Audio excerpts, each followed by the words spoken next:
O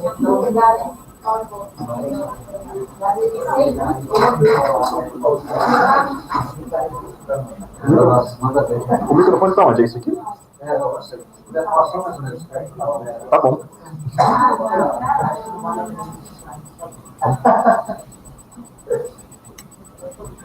Então, vamos lá.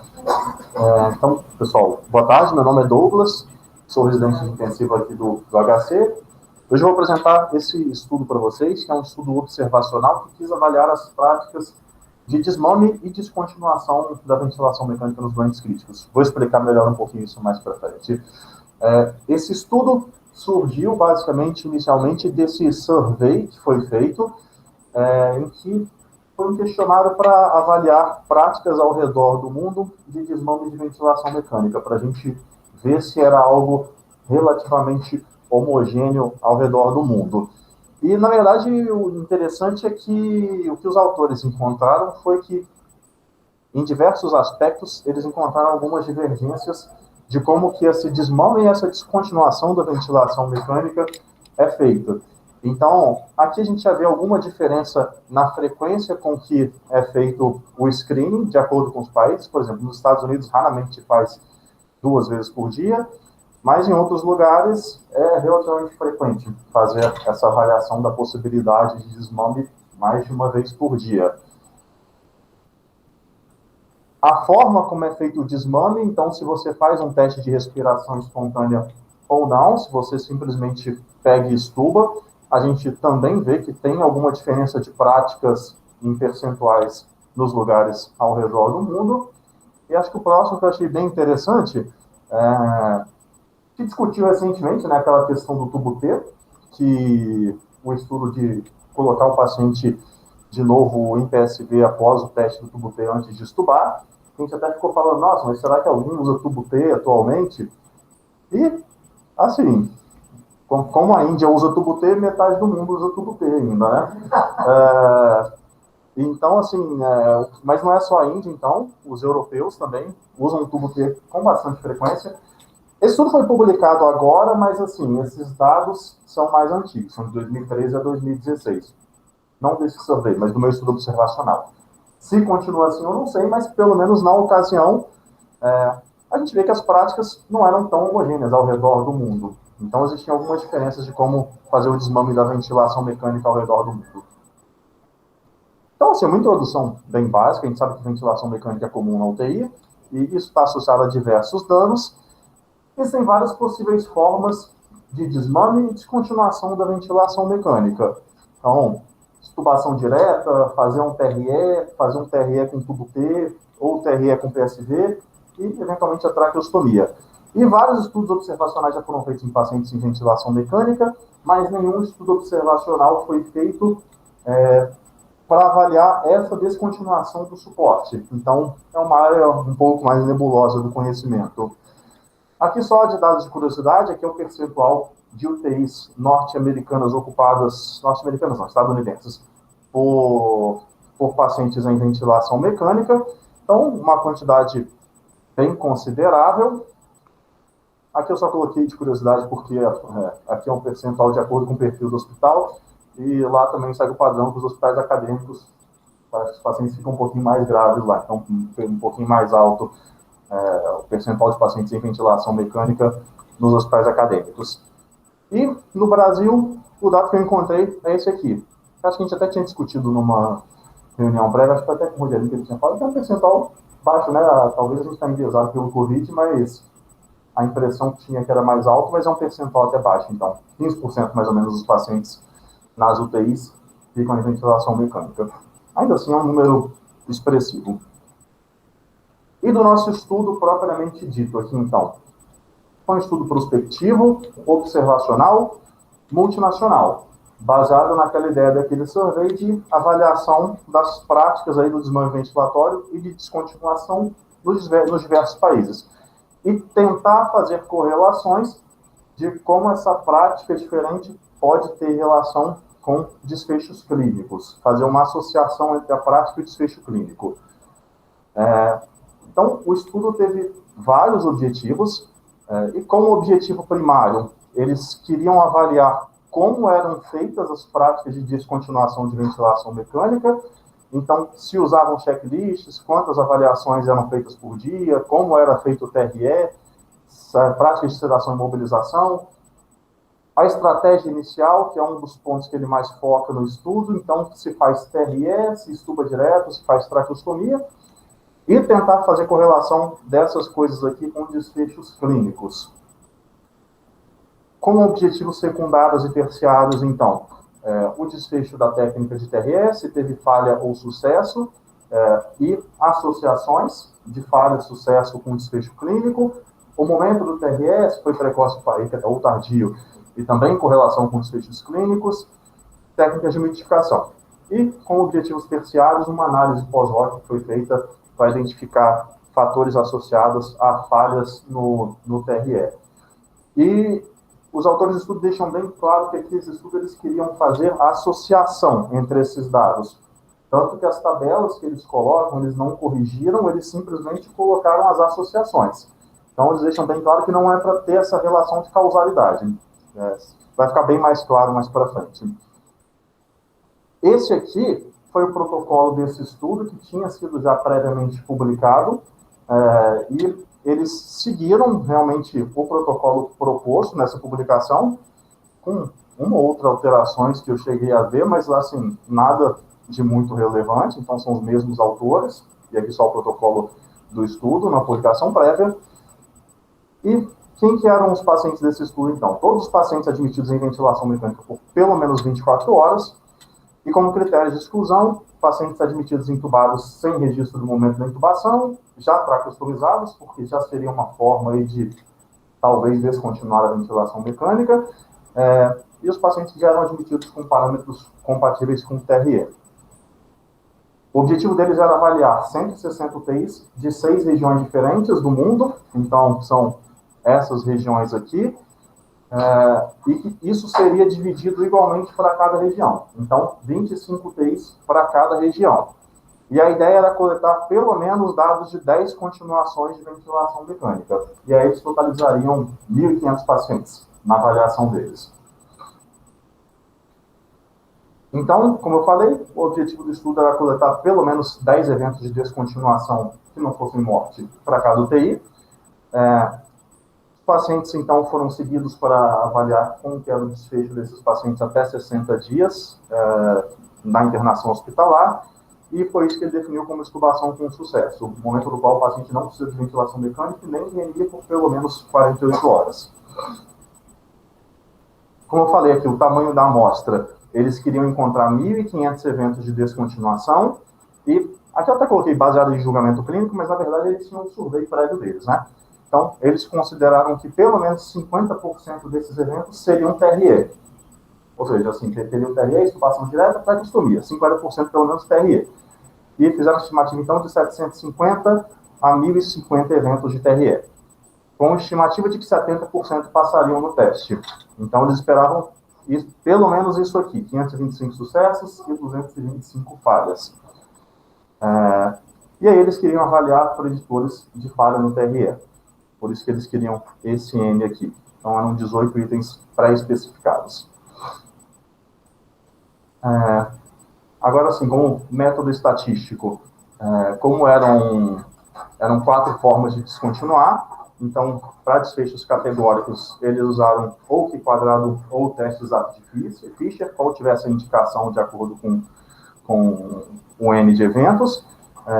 Para desfecho contínuo, se distribuição normal foram comparadas médias, utilizando análise de variância, ou se fossem não paramétricas, foi usado o Kruskal-Wallis ou o Mann-Whitney, de acordo com o número de variáveis a serem comparadas.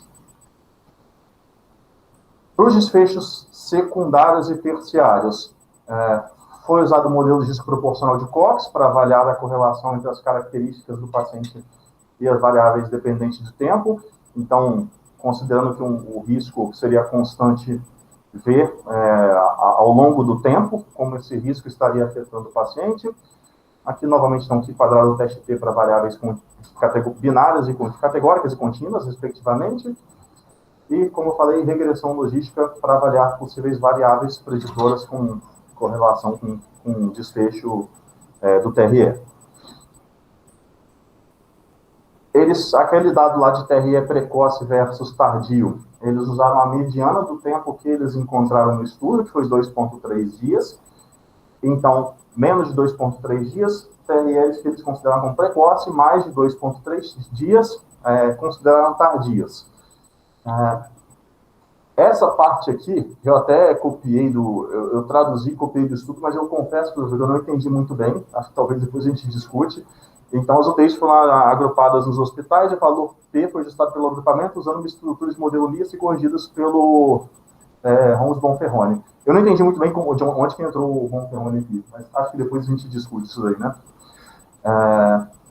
Então, os desfechos contínuos com distribuição não normal foram convertidos em logaritmos, os resíduos foram avaliados para garantir que a suposição de normalidade fosse atendida. Eu até deixei o trecho do estudo aqui só para ficar fácil, dessa parte que eu não entendi. Então, os dados que estavam em falta ocorreram ao acaso, foram poucos e esses foram imputados. E como já era previsto pelo protocolo previamente publicado, eles fizeram uma análise da escala de sedação e fazer uma comparação aí para uma associação entre o valor que ele encontrava para essa escala e falha no TRE. Então, para considerar a significância estatística, foi considerado o valor P menor que 0,05 com o teste bicaudal. Aí aqui, então, o primeiro flowchart do estudo, que o N que eles conseguiram foi realmente 1.500 pacientes, mas aqui a gente já vê que, lembra que ele queria 525 com sucesso, pelo menos, que ele conseguiu, 761 e 225 falhas. Teve um pouquinho menos de falhas do que eles esperavam. Então, acho que eles foram mais pessimistas aí na avaliação. Então, já foi um dos problemas do estudo, eles acabaram tendo um pouquinho menos de falha no TRE do que eles esperavam, mas o N que eles quiseram foi o que eles queriam realmente, e o número de TREs foi o que eles gostariam para o cálculo da amostra também. Aqui foi até uma outra dúvida que eu fiquei, porque, se considerando a natureza observacional do estudo, eu não entendi muito bem por que excluir os pacientes que não podiam consentir. Mas também acho que a gente discute depois disso daí. Então, aqui primeiro, são várias tabelas, que são tabelas grandes. A tabela 1, que, igual eu falei, os autores deixam bem claro que o objetivo disso aqui não é avaliar causalidade, mas sim associações. Então, a gente vê que existem uma série de coisas, existem uma série de dados aqui que vão ser um pouco desequilibradas entre os grupos. Assim, por exemplo, os grupos que foram submetidos à extubação direta eram mais doentes cirúrgicos, talvez aquele paciente da cirurgia letiva que chega na UTI, que está bem tranquilo, que você pega estuba direto, então provavelmente um doente menos grave. Acho que vendo as tabelas do estudo, dá para traçar uma série de hipóteses aí. Essa foi um exemplo. Mas, se for olhar todas as coisas aqui, sempre vai ter diferença. Via de regra, os pacientes que foram traqueostomizados direto, parece que eram doentes mais graves. Acho que também já era um pouco esperado, né? Então, por exemplo, o diagnóstico... aqui seguindo a tabela 1, tá? Então, o diagnóstico primário da internação... os pacientes tinham um diagnóstico primário de insuficiência respiratória aguda, morreram muito, por exemplo. Mais doentes neurológicos no grupo traqueostomizado direto. Então, como eu falei, acho que era relativamente esperado, que o grande objetivo aqui desse estudo realmente era passar essas associações, que eu vou tentar mostrando para vocês algumas que eu fui percebendo aqui ao longo do estudo. Na tabela 2, as características dos hospitais que participaram do estudo. Então, o tipo do hospital, aqui até talvez um fator que limite um pouco a generalização para qualquer serviço desses estudos aqui, que praticamente todos eram hospitais universitários, né? Então, eram hospitais universitários no mundo todo, mas não sei se daria para generalizar se não for um hospital universitário. E um outro dado que me chamou a atenção nessa tabela aqui é que 98,6% das UTIs têm equipe de enfermagem. Então, eu fico pensando o que acontece nesse 1,4%, que, as brincadeiras à parte, não é que não tem equipe de enfermagem, não, só para caso alguém veja, é porque eles não se deram dados, mas imagino que tenha equipe de enfermagem na UTI. Então, os protocolos, então, boa parte das UTIs tinham esse protocolo de interrupção de sedação, na parte de manejo de delírio e mobilização, um pouco menos. Boa parte das UTIs, então, eram UTIs grandes, então, essa mediana de 18 leitos, né? Por aqui, acho que era basicamente isso que tinha de mais interessante. Assim, o uso de checklists não era tão frequente nas UTIs.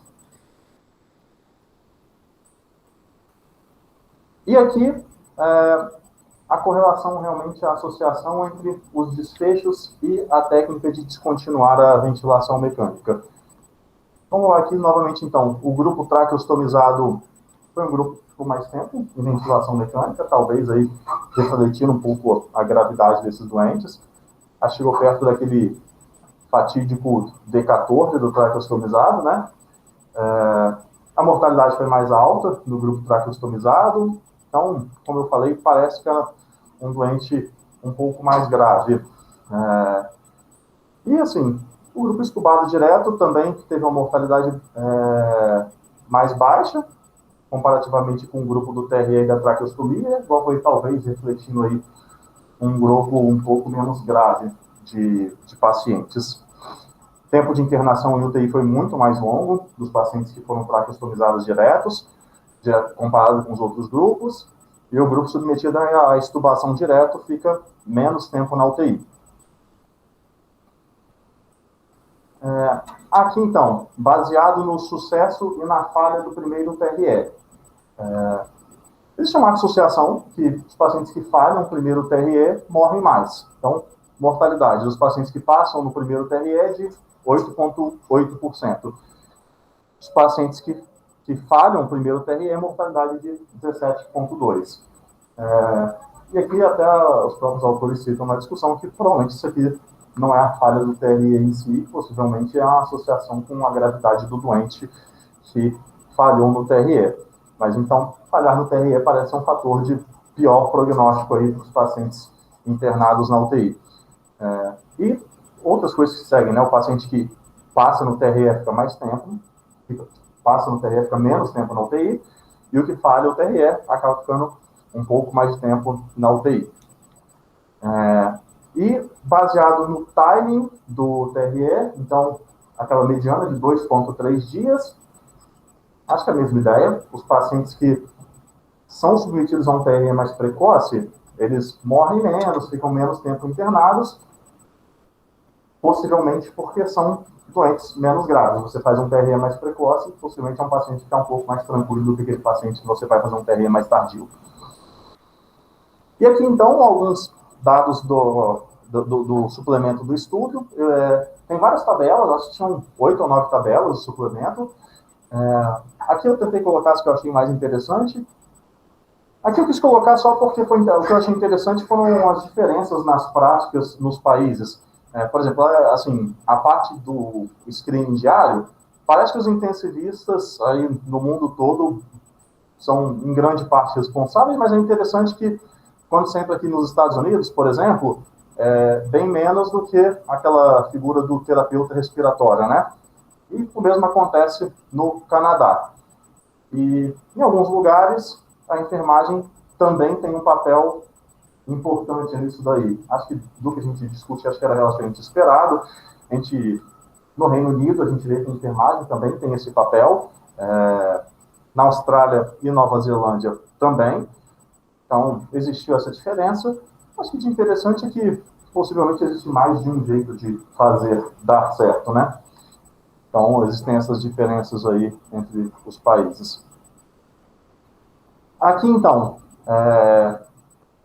a comparação entre as formas que foram feito o TRE e os desfechos clínicos.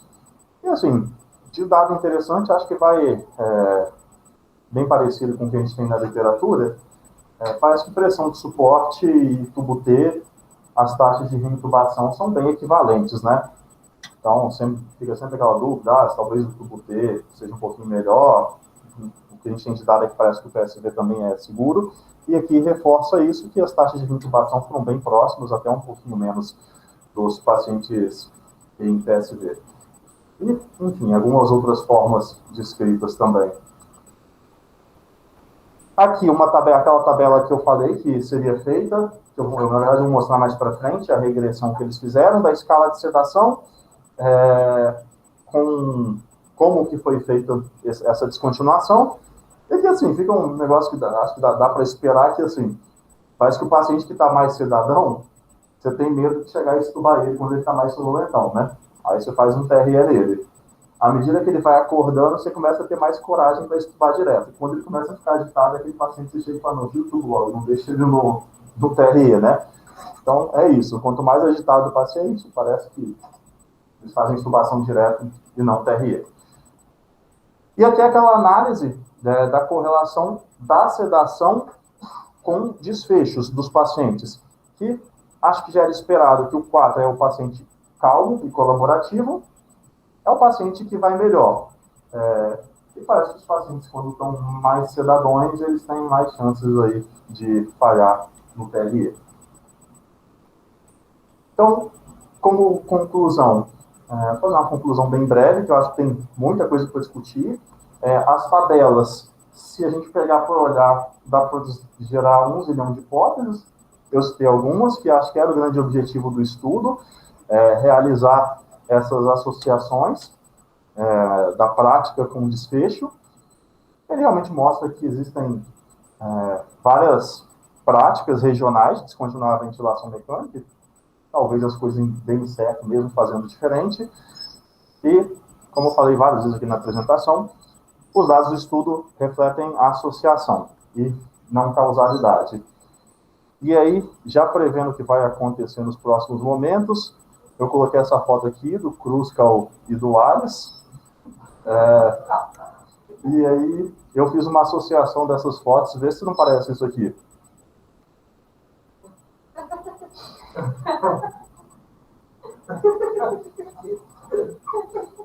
Mas então, acho que é isso que eu tinha para falar para vocês.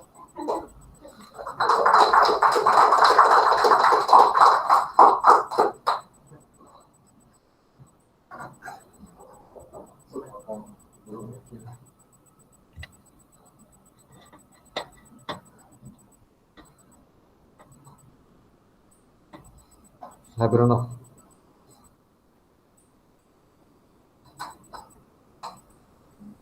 Perguntar o que o pessoal achou do estudo, da proposta, qual... Acho que o primeiro é sempre a gente voltar e ver qual que era a pergunta principal do estudo, o que eles queriam entender com essa corte, né?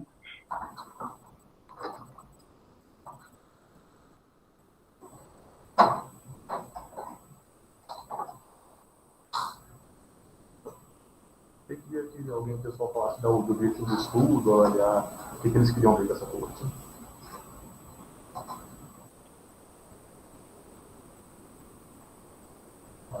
Avaliar como que é a prática de descontinuação para ensinar de ventilação mecânica diversas ciências de Esse estudo, vocês acham que ele é mais descritivo ou analítico, do ponto de vista prático? Assim, qual que é o objetivo principal?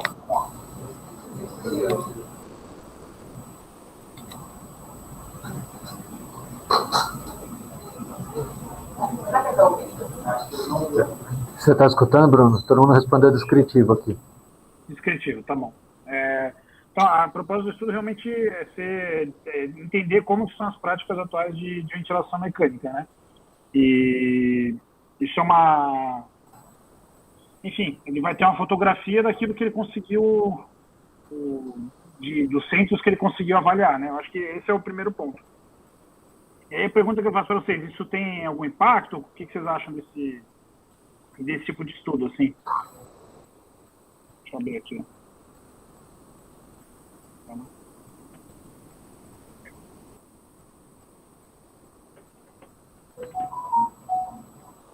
Douglas, você pode falar, se o pessoal não puxar, vai puxar para você. Tá.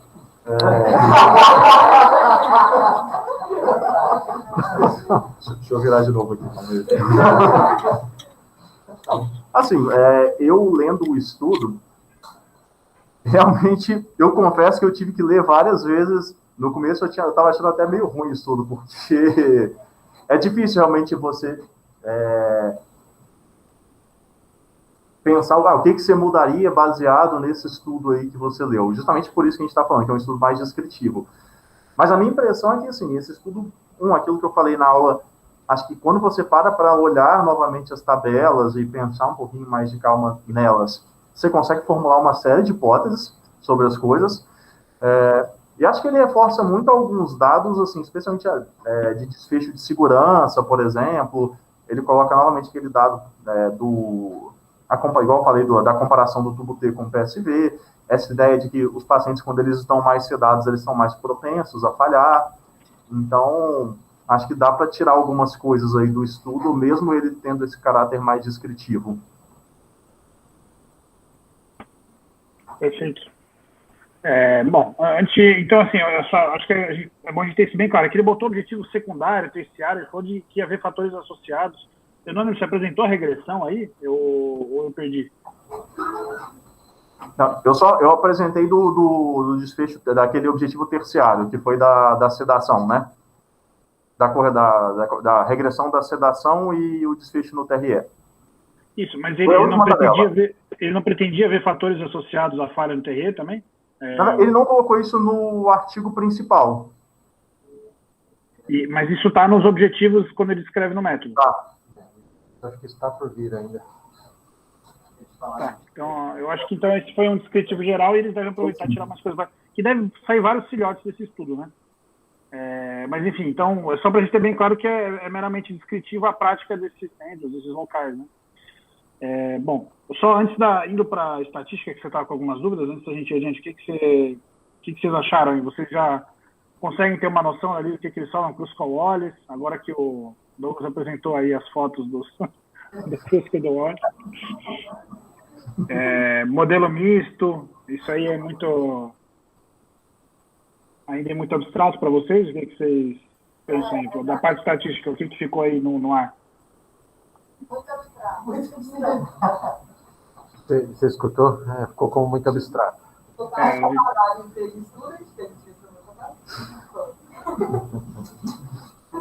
O Douglas tinha uma dúvida específica que ele perguntou ali, Douglas, durante a apresentação. O que era mesmo? Eu tive duas dúvidas. A primeira foi na parte do desenho do estudo que eles excluíram os pacientes que ele colocou que não puderam consentir. Eu que até não entendi direito, porque se é um estudo observacional, precisaria de consentimento dos pacientes para entrar na análise. Eu não entendi muito bem isso daí. O que vocês acham? Eu concordo com o centro, mas tinha centros que a política não pedia esse consentimento pelo caráter do estudo observacional, tinha centros que precisavam. Vinícius disse que dependeu um pouco do centro. Então, alguns centros pediam consentimento, outros não. E o que vocês acham? Precisa? Na prática? A Cláudia está dizendo que para usar os dados é necessário. Isso depende muito da política do país e não só do centro do país mesmo, né? Aqui no Brasil, geralmente, todo estudo prospectivo, mesmo que observacional, precisa de consentimento, viu? Especialmente se envolver coleta de material biológico a mais, é necessário. Esse caso, você poderia justificar que às vezes o que o pessoal faz é justificar que é um projeto de melhoria de qualidade, para avaliar a situação, para você implementar alguma melhoria, e aí talvez você consiga justificar fazer um prospectivo sem coletar termo de consentimento. Porque você não vai fazer absolutamente nenhuma intervenção, nem coletar exame a mais, entendeu? Então, isso seria factível, mas aí depende muito de como você faz no dia a dia. Mas aqui no Brasil, os centros geralmente são meio, dependendo de onde você está, se for prospectivo, mesmo que observacional, muitas vezes eles vão pedir o termo. O que é uma barreira para a gente fazer certas perguntas, né? Você gera certos problemas, às vezes, porque a coleta de termo é uma coisa que muita gente não consegue fazer, enfim, acaba sendo uma barreira. E se você for aprovado no comitê de ética, você tem que garantir a confidencialidade do dado, independente de coletar o termo de consentimento ou não, entendeu, Claudio? Então, não é só pela confidencialidade do dado. Isso você garante para o comitê de ética, quando você vai fazer qualquer estudo, que você vai garantir a confidencialidade, independente se coletou o termo ou não, né? Então, isso hoje depende muito de centro para centro, né? Tá? E aí também tem a questão de consentimento deferido, de você coletar depois de incluir estudos, também pode ser feito. E aqui no Brasil a gente conseguiu fazer o Basics dessa forma. A gente incluía e coletava o termo a posteriori quando possível, né? E era um estudo randomizado. Então, tem várias formas aí de lidar com isso. Então, não é estranho, viu, Douglas? Depende muito da política do centro, como o Zófoli falou. Só para vocês terem uma ideia, no Instituto da Criança, mesmo para estudo retrospectivo, atualmente você tem que ter consentimento. Você tem que ir atrás do paciente e, no caso, o responsável pelo paciente, ele tem que assinar. Uma vez quando perspectiva. Eu, por exemplo, basicamente eu não vou fazer nada de estudar os dados. Mas aí, vamos supor, eu falei todo mundo paciente, então esse negócio de tirar, sei lá, PCR também. É muito sutil essa diferença, né? Você está pedindo clinicamente para o paciente, você está pedindo que é um dado a mais que você estuda. É bem sutil. Eles são mais rigorosos, né? Sim. Fica mais lá nos omissões, que é uma opção também. Tem vezes que assim, o sistema não vai perceber isso, mas você intuitivamente, ou você, de algum jeito você fez isso da sua intuição. Que a Cláudia comentou, Bruno, é de que algumas vezes na coleta prospectiva fica um pouco sutil o que você faz na intervenção ou não faz. Ela deu o exemplo da coleta de PCR. Você pode falar, quero coletar uma PCR aqui para o estudo, né? Isso é complicado. É difícil como você vai justificar isso na prática ou não. É porque aí depende muito do que é aceitável do ponto de vista clínico geral. Por exemplo, se você falar assim, falar que você dosa PCR diário, por mais que você não dose, você pode falar que você dosa e durante o estudo você dosar, entendeu? É complicado mesmo, do ponto de vista prático, assim. Mas eu acho que, como regra geral, você deve evitar afirmar dessa forma. Mas, ao mesmo tempo, a gente tem que balancear, porque o objetivo de a gente fazer pesquisa é fazer uma pesquisa que seja válida, reprodutível e generalizável. Quando você bota certas barreiras que assim, não tem absolutamente nenhum ônus para o paciente, por exemplo, coletar urina. Para que você precisa coletar um termo para coletar a urina do paciente? Ele vai urinar, você vai tirar da bolsa de diurese, entendeu? Então, às vezes, assim, faz sentido você tentar evitar, nesses estudos prospectivos, se for possível, você tentar justificar que não é preciso coletar o termo de consentimento, senão você vai ter dado faltante, o seu resultado vai ter menos validade e talvez vai ser menos generalizável, entendeu? Então, acho que esse que é o grande trade-off. A gente tem que fazer um estudo ético, mas o estudo, para ser ético, ele tem que ser reprodutivo e generalizável, entendeu? Então, tem que ser ético em termos de respeitar o indivíduo e a individualidade dele, se ele vai querer participar ou não, mas, ao mesmo tempo, se você tiver muitas perdas, você talvez tenha um estudo que o resultado seja errado e isso seja pior, né? Então, que é o trade-off que a gente tem aí quando está pensando em ética em pesquisa. Não sei se você pensar alguma coisa diferente, Marcelo ou Rogerinho, não sei. Não. Perfeito. Bom, e o Douglas tinha outra dúvida ali do modelo misto. Aí vamos pro... Oi. Eu não entendi exatamente. Eu não entendi nada aquele negócio lá. Vamos só revisar assim. Se alguém falar para vocês regressão logística, regressão de hipótese, vocês têm uma ideia que a pessoa está querendo avaliar a associação entre uma variável e um desfecho, aí depende do desfecho, se é categórico ou não, se é uma variável tempo até evento e tal. E ele pode, nesse modelo, ajustar para várias variáveis. Tá? Eu quero ajustar para a idade, para o sexo, para o SOFA, para o pH, para o que. Aí, nesse tipo de modelo, você pode fazer isso. O modelo misto, qual que é a ideia? Você tem uma outra camada de variáveis que elas não estão no indivíduo necessariamente. Então, nesse caso aqui, né? As variáveis não estão mais no indivíduo, elas são variáveis do hospital ou da UTI em que ele participa.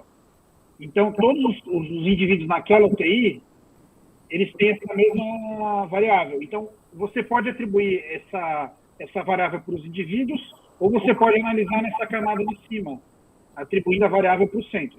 Então, o que o pessoal geralmente faz em estudo multicêntrico, você só coloca lá no modelo, e aí por isso chama modelo misto, porque você tem mais de uma camada de eventos, e tem outras coisas também, mas é basicamente isso. Para corrigir para fatores específicos de cada centro. Você coloca o centro lá como um fator randômico, e ele vai corrigir certas medidas de efeito que você vai tirar do resultado, entendeu? Por que eu perguntei para o Douglas, cadê a tabela da regressão? Porque eu não achei isso, né? Então, isso talvez é o que eles vão fazer nos filhotes que forem sair desse estudo, né? Era essa dúvida, Douglas? Não, também, mas na verdade foi sobre o uso do Bonferroni. Nesse momento aqui que eu não entendi direito por que ele fez isso daqui. Puxa, eu teria que rever com calma aí. Eu não sei onde que ele, para ajustar para múltiplas comparações, é o único objetivo de você fazer o Bonferroni, ajustar para múltiplas comparações. Eu acho que assim, eles usaram isso no próprio modelo misto, na análise geral, quando você assim, que foram contar, são 600, são seis países, 6 regiões. Então, assim, eles corrigiram para isso. O Holmes Bonferroni, grosso modo, o que você faz é você aumentar o... Como é que eu vou falar isso para vocês? A punição que você faz para estar comparando várias coisas. Às vezes você comparar uma coisa com outra, você está comparando uma com a outra 6 vezes. Né?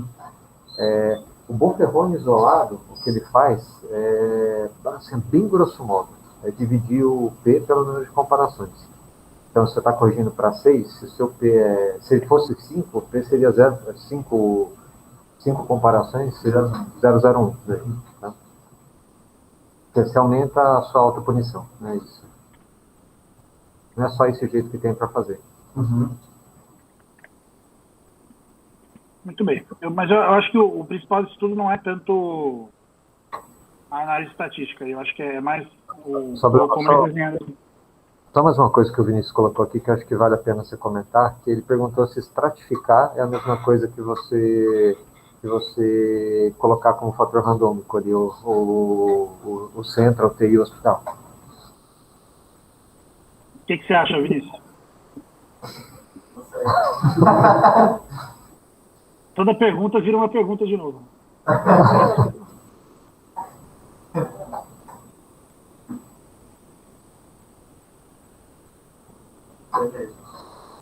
Assim, a ideia de estratificar, isso geralmente é mais comum você fazer isso em estudos randomizados. Você faz a estratificação pelo centro para garantir que dentro daquele centro você tenha um número comparável de pacientes em cada grupo, entendeu? Para não acontecer de, por exemplo, um centro ruim ter só grupo controle e um centro bom ter só grupo intervenção. Você vai introduzir viés no seu resultado se você não estratificar a randomização, tá? Geralmente, quando você faz isso, você também, na análise, você vai corrigir para os centros como modelo misto também, tá? Mas isso não é obrigatório, nem todo estudo faz isso, tá bom? E uma análise estratificada, você tem um número máximo de estratos que você pode botar, entendeu? Então, por exemplo, ele estava 150 UTIs, não dá para você analisar UTI por UTI, o N é muito pequeno, né? Então, que eles quiseram recrutar o máximo e para corrigir para esse efeito do centro, eles botaram um modelo misto lá, com alguma forma de corrigir para isso, tá? Aí você pode ir além, por exemplo, você pode incluir características do hospital nesse modelo. Você pode falar assim, eu quero corrigir se era hospital universitário ou não, em que país que estava, nessa camada do modelo, entendeu? Você pode fazer isso também, tá? Estou falando besteira para vocês, que assim, a correção por P não seria por região, seria pela técnica do desmame, né? Se foi de extubação direta, se foi traqueostomia, se foi TRE. Tá. Eu ia abrir aqui o texto para rever isso também. Bom, eu acho que a parte estatística é mais tranquila aqui, mas o que eu queria ver de vocês o que você achou de eles terem estratificado nesses 3 grupos? Só posso falar uma coisa da estatística, Bruno? Não sei se assim, algum de vocês, quando vocês forem trabalhar com modelos experimentais, por exemplo, né? E em modelo experimental, você tem um princípio de tentar achar o resultado sacrificando o menor número de animais possível, certo? E, às vezes, você chega a conclusões com N muito pequenos. Por exemplo, às vezes 5, 6 animais já é o suficiente para vocês responderem alguma questão. Só que os animais, eles têm uma variação individual entre eles não são todos super iguais, tá? Pelo menos na média, né? E quando você não tem uma manipulação genética deles. Eles variam entre eles. O modelo misto, ele é bastante usado nessa situação, porque assim, você quer, por exemplo, ver o comportamento de um grupo de animais quando você liga na noradrenalina. Então você pega um animal, liga na noradrenalina e vê o que acontece com a pressão. Ah, ela subiu. Aí no outro, ela subiu um pouquinho menos. No outro, ela subiu, mas subiu um intermediário dos dois. O modelo misto, nesse momento, quando você tem cada animal, que são poucos, com variações individuais entre eles, mas eles tendem a ser no mesmo sentido, na mesma direção, o modelo misto ele corrige para isso. Então, você vai ter, por exemplo, a variação percentual, eu estou chutando variação percentual, não é bem isso. A análise da variância pelo tempo. Mas você vai pegar a variação percentual do primeiro animal, do segundo animal, do terceiro animal, quer dizer, você vai individualizá-los na análise como um todo, para aumentar o poder dela. Então, você não vai pegar a média e só comparar as médias. Porque, assim, às vezes um varia muito pouco, outro varia muito pouquinho, outro pouquinho, só que outro variou muito. Só nisso a variância já aumentou pra caramba. A chance de você pegar uma diferença dos dois momentos diminui. Quando você faz isso individualmente, essa diminuição aumenta, quer dizer, você diminui a rigorosidade dele. Tá? Então, assim, é muito comum usar em modelo experimental, por isso eu estou falando isso. Tá?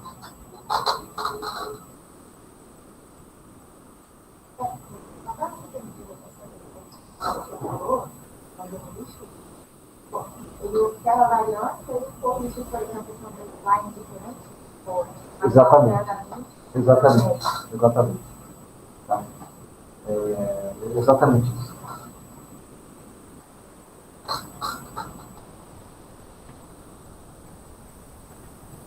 Vai, Bruno, continua aí. Bom, acho que agora, olhando um pouquinho mais para frente, você volta lá na tabela 3, Douglas? Você consegue recolocar aí para a gente ver?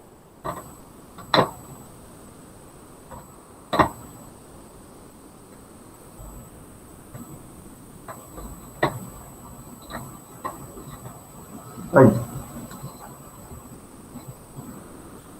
Eu não estou conseguindo ver. Vocês estão compartilhando aí a tela? Ah, tá. Ah, tirou o compartilhamento? Eu tirei o compartilhamento. Não, seta para cima. Conseguiu? Não, isso aqui. Põe a tela inteira, que daí ele vê tudo que a gente está vendo. Só clica em cima lá e compartilhar. Aí.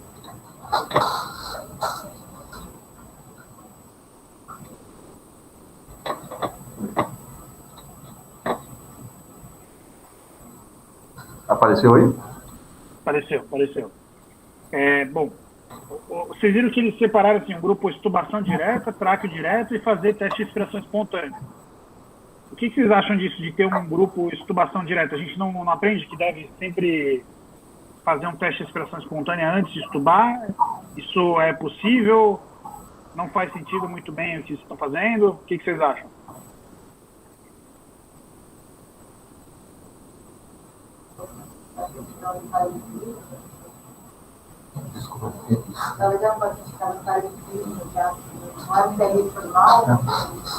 A Cate colocou aqui que provavelmente.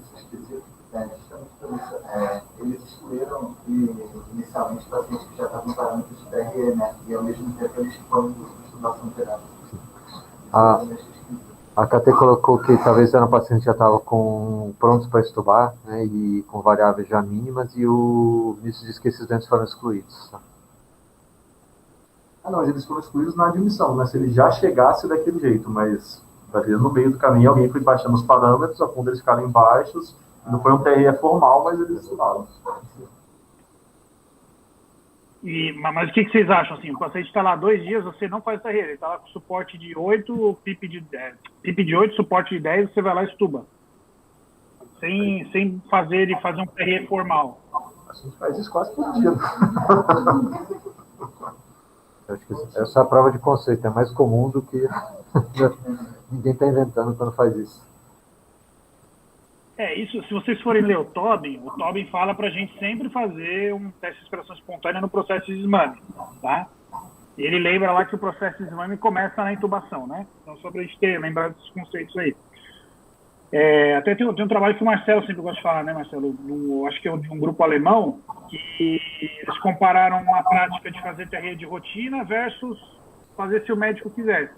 E aparentemente, hoje em dia, depois de tudo que isso é um estudo mais dos anos 2000 aí. Você fazer o TRE de rotina não necessariamente vai se traduzir em mais intubações, tá?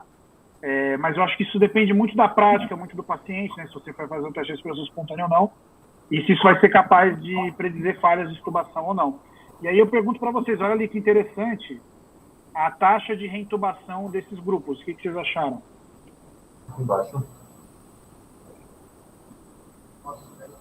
Quanto que é?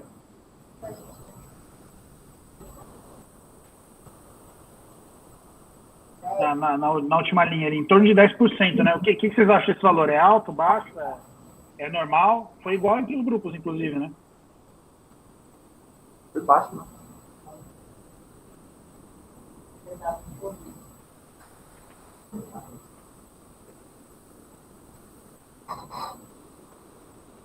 O que o pessoal achou aí?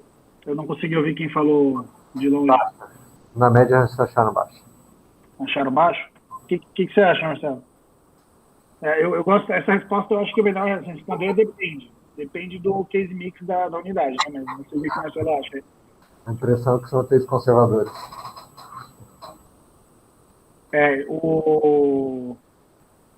Essa taxa, dependendo do paciente, ela vai ser até 20%. Ou, se você tentar almejar que seja zero, tem gente que advoga isso, o que você vai ter é um aumento de tempo de duração de ventilação mecânica média e uma maior taxa de traqueostomia, se você tentar não reentubar ninguém, né? Mas o que chama atenção nessa figura é que teria que corrigir para características clínicas aí dos pacientes, né? Tempo de ventilação e tal. A taxa de falha foi igual, né? Foi igual, não, 1% de diferença, mas muito parecido entre extubação direta versus fazer um teste de respiração espontânea antes de extubar, né? Então, isso chama atenção aí para a gente ter em mente. E tem um estudo grande norte-americano que eles colocam como um benchmark em geral, em torno de 10% de falha de extubação, parece ser uma taxa de falha razoável, assim, na média das UTIs norte-americanas, tá? Então, isso é o estudo do Critical Care Medicine de 1 ou 2 anos atrás aí que trouxe esse dado. Tá? Mas é totalmente dependente de case mix. Se você é uma UTI neurológica, vai ser uma coisa. Se é uma UTI cirúrgica, você espera que essa taxa seja muito baixa, né? Que o doente seja estubado e beleza, se ele vem estubado no centro cirúrgico. Se é uma UTI clínica, aí depende também do case mix da UTI. Se é uma UTI de pacientes idosos, frágeis e tal, é uma coisa. Se é uma UTI já que os pacientes não são tão idosos, talvez seja diferente. Então, acho que isso que é importante a gente ter em mente ao ver esses dados, né? E a traqueostomia direta? Algum de vocês pensa em fazer tráqueo sem tentar uma extubação antes? Como que vocês raciocinam no dia a dia? Voltar naquela tabela que tinha de um paciente que faz operatório, neurológico, só paciente neurológico, não. Essa é onde?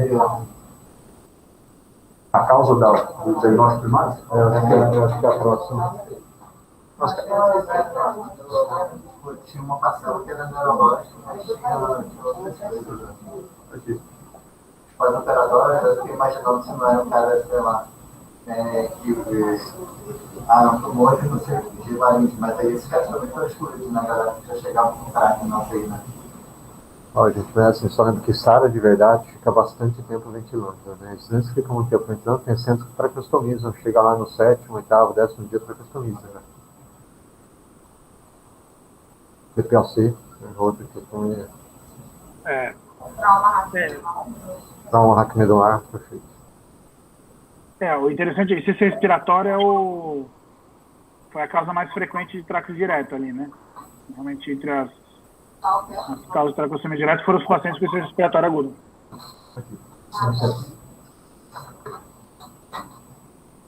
Provavelmente esses pacientes mais prolongados e doente neurológico também, né? Acho que eu chamo a atenção aí. Nesse caso, ele deve fazer uma Não vi, Cláudio? A Cláudia está falando que nessas situações talvez eles devam fazer traque mais precoce. É. É 13 anos. Aqui. O tempo até atrás, 13 dias.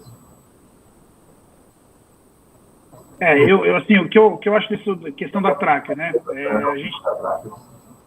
O que a gente tem de dados da literatura aponta que você fazer a traca mais precoce, você talvez saia do seu ventilador, mas talvez esse efeito seja muito mediado por você usar menos sedativo e tal. Então tem muita gente que acredita nisso. Aqui você está no ciclo vicioso, sedação, agitação, fazer a traque para tentar cortar isso e ele sair antes da ventilação, tá?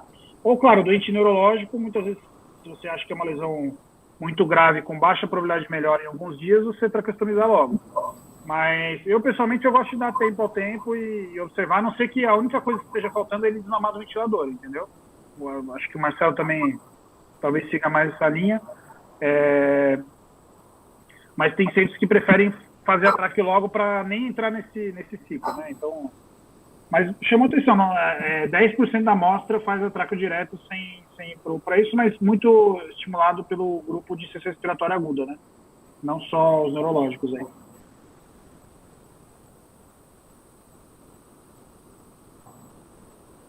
Muito bem, então todas práticas válidas. Só de curiosidade,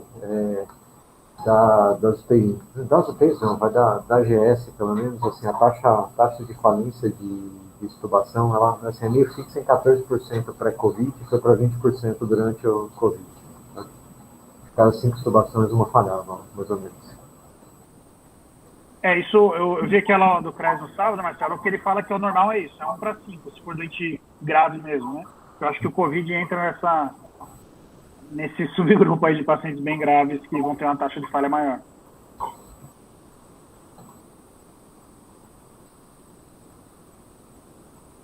Bom, eu senti falta aqui, Marcelo, de ter a associação entre a falha e os desfechos também, né? De eles apresentarem isso. Que eu me lembro, eles não apresentaram, né?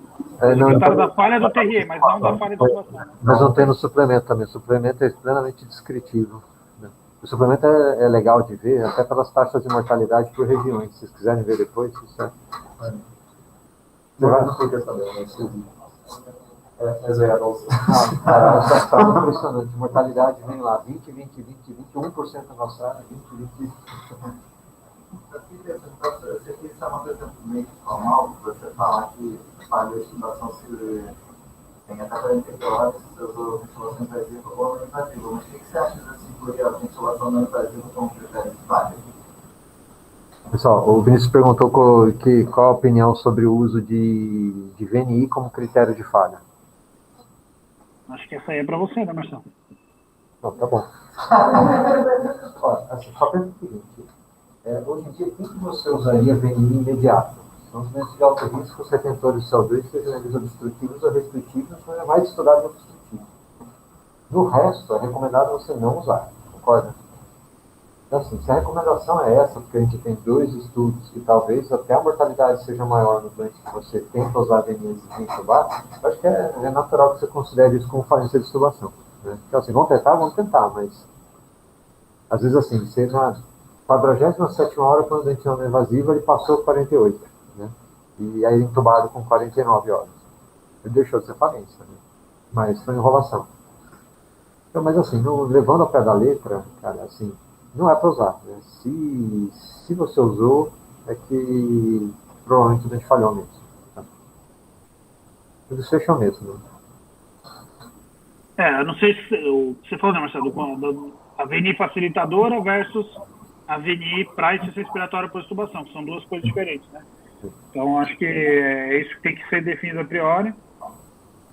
E aqui eles não avaliaram isso, né? Eles não apresentaram também o resultado, como que os pacientes, se eles foram estubados para alto fluxo, estubados para VNI, eu não lembro. Não. Também não, né? Tá bom.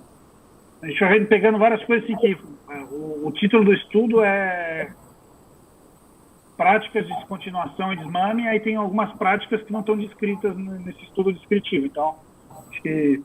Mas eles devem ter o dado e provavelmente vai sair mais coisa aí. Já apresentaram muita coisa, foi difícil de ler que tem apresentado agora, né? Imagine o que tem por vir aí.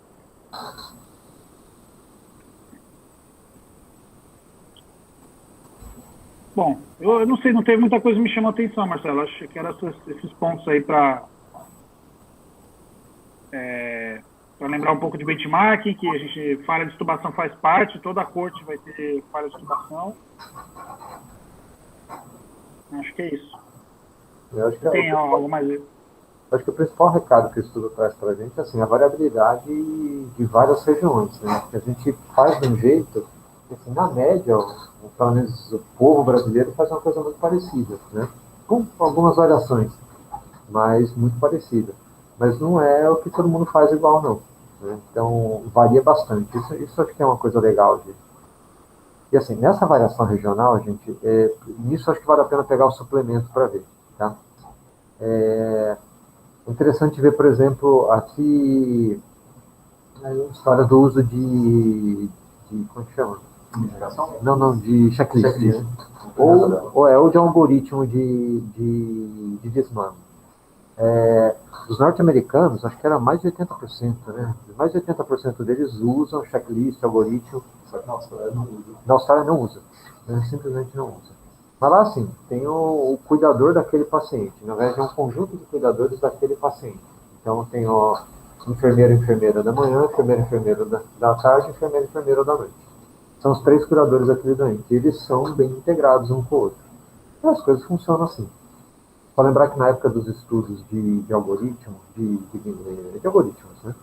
Para os norte-americanos, realmente diminuía o tempo de internação de ventilação mecânica. Para os australianos, não. Depois eu mostro os 2 estudos. Tá? Isso de desmame, Marcelo, ou de sedação?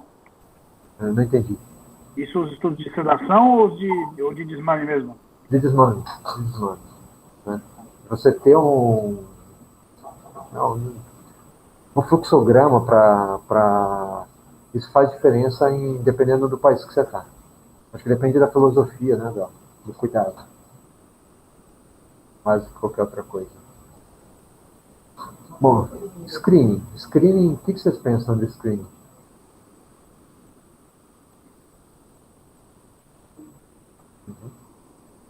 Isso, assim, o primeiro estudo de screening é um estudo do norte-americano, do New England, esqueci quem era o primeiro autor.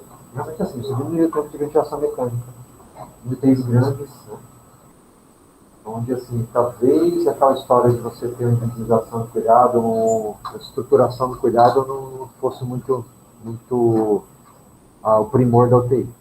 E dentro dos Estados Unidos tem uma coisa legal também. Quando você pega uma visita estruturada, o tempo de ventilação mecânica é igual com ou sem algoritmo sem,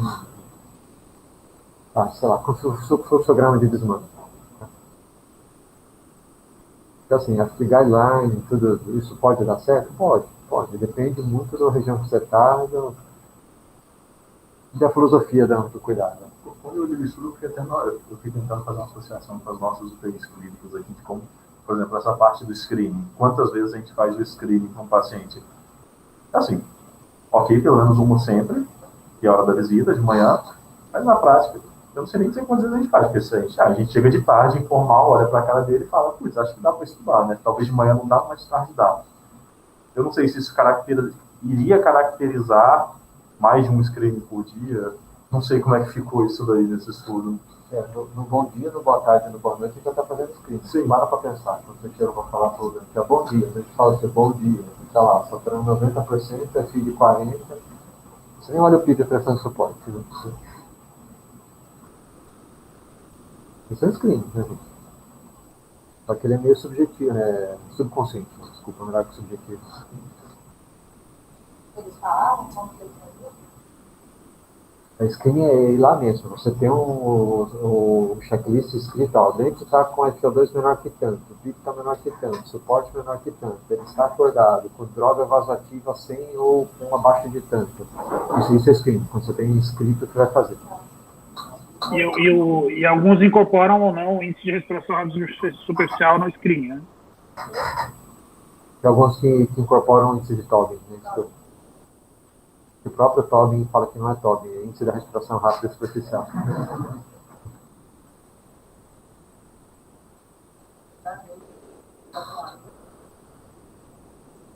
não, ia ser legal. Assim. Eu não sabia que assim, tudo é mais de 70% das empresas são consideradas fechadas. Eu achava que era o contrário, que a maioria sistema aberto. É só no Brasil. Não, muitas norte-americanas são abertas. Mas no estudo 70% era fechada e 30% aberta, né? Pelo que eu vi ali das UTIs. É isso aí. E agora, assim, o que eu queria perguntar, vocês são duas coisas. O Douglas, você apresentou também os resultados do orquestra, né? Sim. Você acha de paciente de ventilação mecânica? O que você achou daquilo? Só para... Você acha que isso é representativo das UTIs brasileiras? Eu confesso que eu não li o estudo todo, não. Eu tinha essa tabela aí e meti bronca, mas... mais pra frente. Passou até, viu? Mais dois. Aí. Bruno, eu não li o estudo todo, não, então não sei te dizer se realmente é representativo, não. Isso aí foi... Gente, ele é muito representativo de UTIs de hospitais privados de baixa acuidade, né? A taxa de ventilação por si só já marca isso, tá? Então, ter 15% de pacientes ventilados em UTIs é uma taxa baixa, né? 12% de vasopressor é muito baixo. Então, isso não é representativo da maioria das UTIs brasileiras, ou pelo menos das UTIs públicas brasileiras, vamos falar assim, né? As UTIs vinculadas ao SUS aí. Então, esse é um estudo que é difícil, ele não é muito generalizável para a nossa prática, não. E aí eu perguntei isso porque eu quero saber do estudo do JAMA. O que vocês acham? Ele é generalizável para a gente? Qual que é a impressão de vocês? Sim.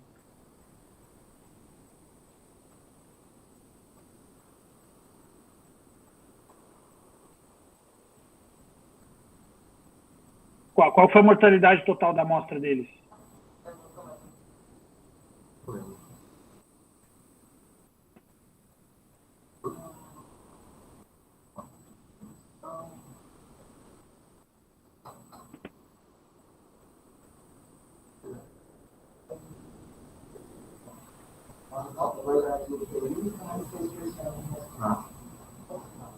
Não, 15%. O total acho que eles não apresentam explicitamente, mas tá ali, você tem que pegar os que morreram antes de tentar desmamar e somar as mortes dos que morreram pós-tráqueo e as estratégias de desmame, né? Tem a mortalidade na UTI e tem a mortalidade dos pacientes que morreram depois de terem alta da UTI. Acho que se somar os dois se encontra, né? Era 15% de mortalidade total. É uma mortalidade baixa, né? A nossa mortalidade, sendo o hospital do SUS, ela sempre oscilou entre 25% e 30%. A gente pode baixar um pouco, mas eu acho muito difícil a gente baixar de 25%, viu? Chegar a 20% é difícil, pelo perfil epidemiológico dos nossos pacientes, entendeu? Mas em alguns momentos essa mortalidade até ficou mais alta, no Covid subiu, né? Bateu ali 35%, 40%. Mas a gente tem que ter isso em mente também para quando a gente for pensar em extrapolar qualquer dado desse para nós, né? Eu acho que o principal que o Marcelo falou, por exemplo, a taxa de falha deles é 10%, mas é uma população de pacientes de baixa acuidade, assim, o que parece, sabe? Não, a mortalidade dessa amostra não é muito alta. Então, mesmo os 10% talvez seja pouco, que é o que o Marcelo comentou, né? Dependendo da população que você está analisando, né? Aí isso me leva a pensar assim, que UTIs eram essas, sabe? Tá meio estranho, assim, o resultado. Ou se os critérios de exclusão, tinha alguma coisa ali que introduziu algum viés de seleção na amostra, não sei. Mas é muito difícil você transportar os achados desse estudo para a gente, a meu ver, pelo perfil epidemiológico dos pacientes aí, tá? Só levando adiante, né? O que a gente traria para a gente? Não sei se o Marcelo concorda ou tem algo a ver, mas é claro que é legal para a gente fazer um benchmark, mas a gente tem que ter o pé no chão e entender as diferenças. Né?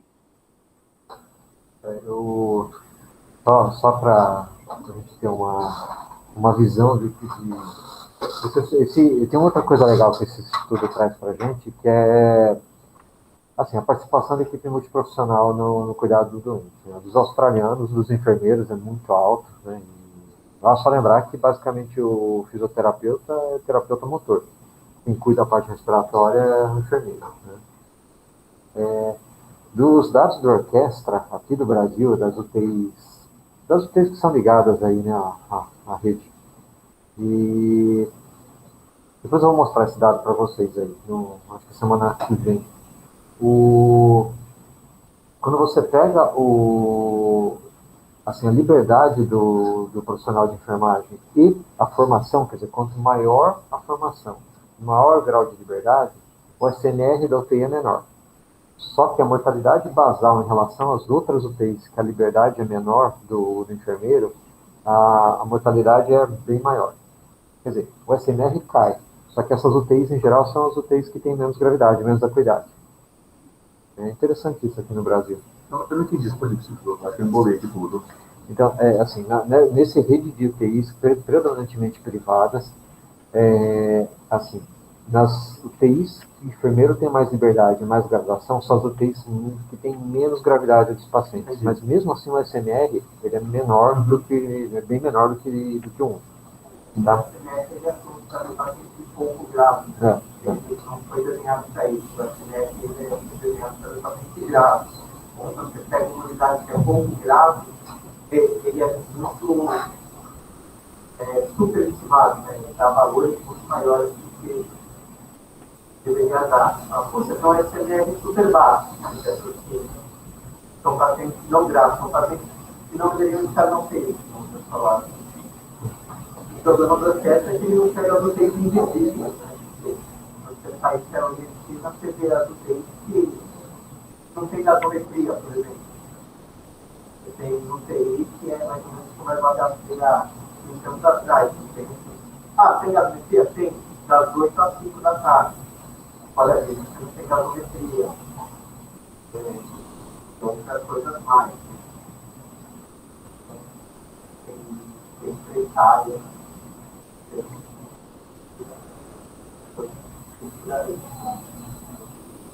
Então, que não são UTIs, isso é interior de São Paulo, né? Foi tudo muito longe, não.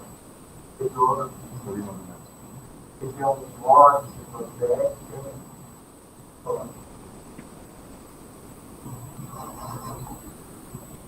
Eu calculei aqui a mortalidade geral, Marcelo, é 31%. Então é maior do que o que parece aí pelos dados dos... Tem vários que morreram antes de chegar a considerar o desmame mesmo, né? Então, algo mais representativo aí pra gente. Ainda assim, aqui lembrar que é só de paciente em ventilação mecânica, né? A mortalidade de ventilação mecânica dos pacientes no Brasil é altíssima, é acima de 50%, né? Que eu me lembrei quando a gente vai olhar pro SUS, tá?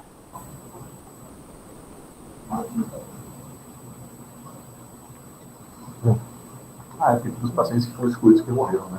Esqueci desse detalhe. E aí são só os pacientes que viveram. Vocês lembram da estatística geral das UTIs brasileiras, né?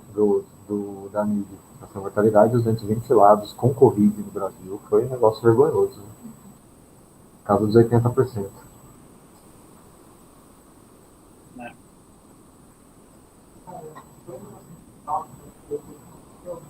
não está nos critérios de discussão e não achei também ninguém os pacientes que foram para a intubação paliativa ou que foi retirado esse suporte.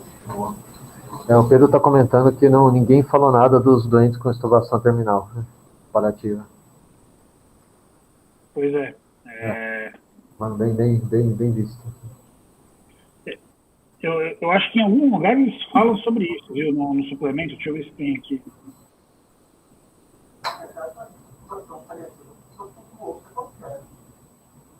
A outra coisa é que você sabe que esse texto é esperado. Bom.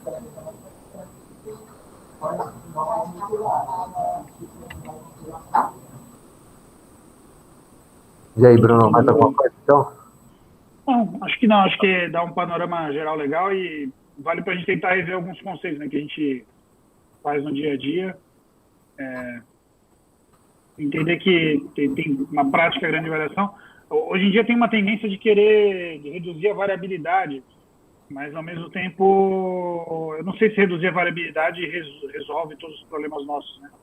Então, esse conceito parece que é meio claro, mas não sei se é tão claro assim. Às vezes a variabilidade é boa, porque cada centro tem o seu jeito de conduzir as coisas e faz do jeito mais adequado, né?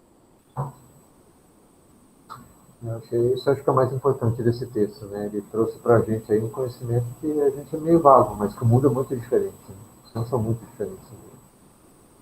E tem uns que vão melhor, outros que vão pior, mas isso é multifatorial, né? Uma coisa ou outra que vai fazer ser melhor ou pior. Tá? Uma coisa é básica, né? Se o cuidado é bom, na média as UTIs vão bem.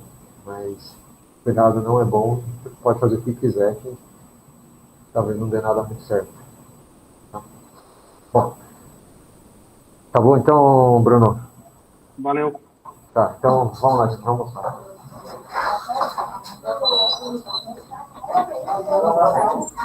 Valeu. Valeu.